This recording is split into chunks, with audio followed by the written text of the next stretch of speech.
So, Calgary Stampede almost over. We're just, I got the auction is like minutes away from being done. So, thanks to folks who participated in that by liking, sharing, or talking about it with other people in your circles.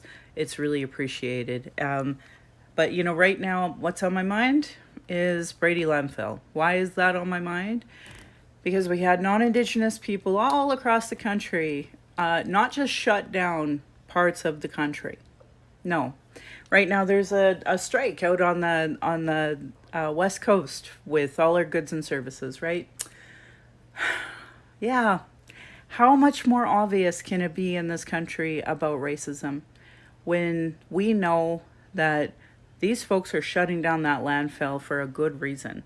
Because that landfill has dead Indigenous women in it that deserve proper burial.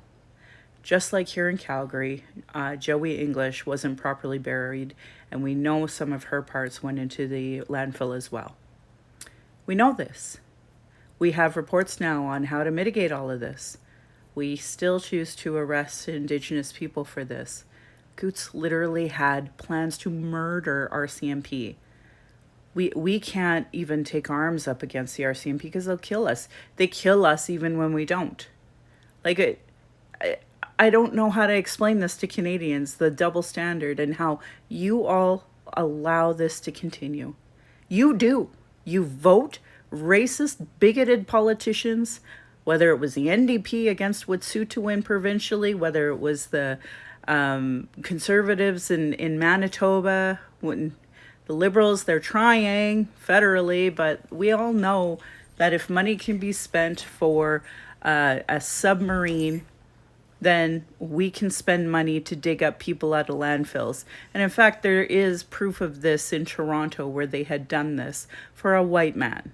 So we know the double standard is so painfully clear. So all of you folks in leadership, whether you're Indigenous, non-Indigenous, if you are a person in leadership in any capacity, you are guilty of this. This is you on you 100%.